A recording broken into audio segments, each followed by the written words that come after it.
The top our news here at 6 o'clock, an age-old dream becoming a reality. A local inventor has discovered a way, hear this, to use water to run your car.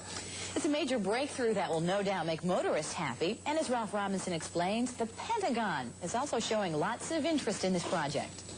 The Pentagon is also showing lots of interest in this project. Water has always been considered a precious commodity, but Stan Meyer's invention may make it even more valuable. He has developed what's called a water fuel cell. It has taken the place of his old gas tank. The water fuel cell breaks down water molecules into oxygen and hydrogen. The hydrogen is used to run his dune buggy. Just explaining how this thing Okay, go ahead. does. Yeah, can you zoom in back in here?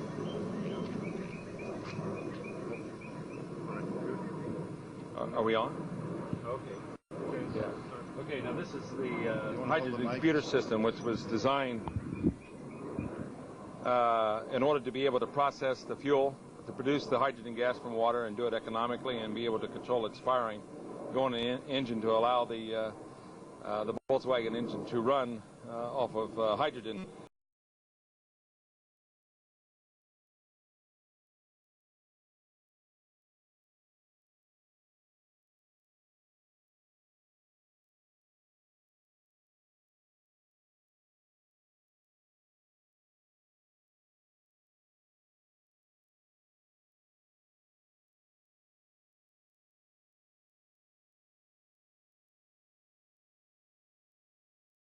The Pentagon is also showing lots of interest in this project.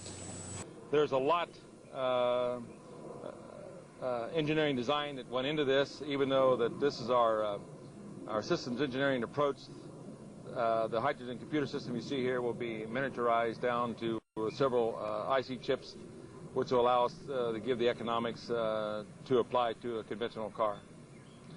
Over here, there's very unique design features that had to be developed in order to develop the water fuel cell as a retrofit energy systems to conventional cars. We had to go ahead and develop the laser, what we call the laser distributor, as you see right here, which is put between the conventional rotor cap and that of the rotor assembly. And primarily what this does, this sets up the electronic signals that goes back and triggers the computer system in order to allow the car to run successfully on hydrogen.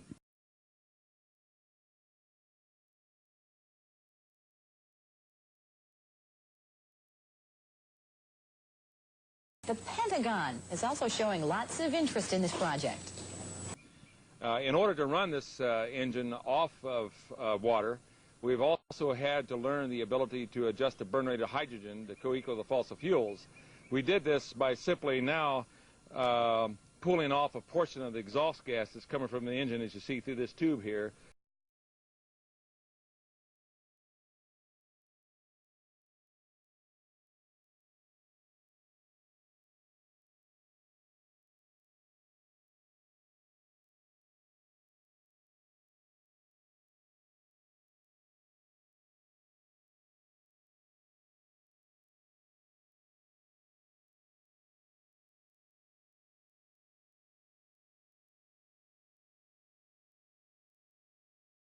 That's going through this electronic regulator that's hooked up to the hydrogen computer. And basically what's happening is that as the ambient air is going into the engine and going through the burning process, it produces the non-combustible gases that retards the speed by which the oxygen atom unites to hydrogen and bring on gas ignition.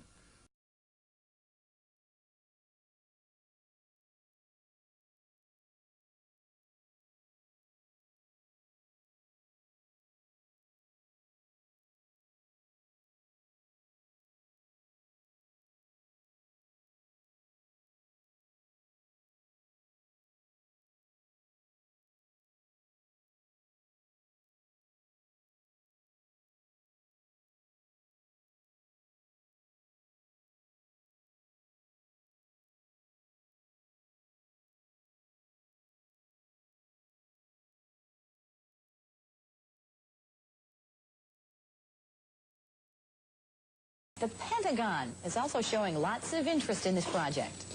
The Pentagon is also showing lots of interest in this project.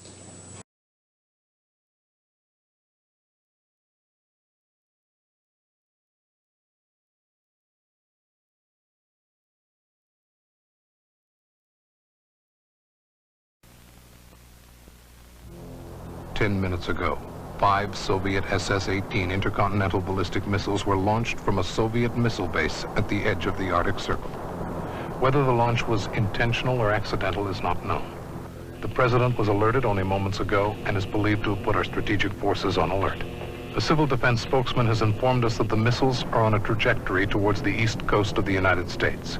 The probable targets are Washington and New York. NORAD is tracking the missiles, but there is nothing we can do to intercept them. Neither we nor the Soviets. The missiles will impact in less than 15 minutes. This simulation reveals a fatal flaw in America's strategic policy. We are vulnerable and unable to defend ourselves from nuclear attack. So by simply using the non-combustible gases coming from the exhaust of the engine, we now modulate and control the speed by which that oxygen unites with the hydrogen, and therefore we are adjusting the burn rate of hydrogen to co-equal that of gasoline or fossil fuels or even diesel fuel. And that gave us the number one retrofit capabilities of retrofitting the water fuel cell technology to an existing engine.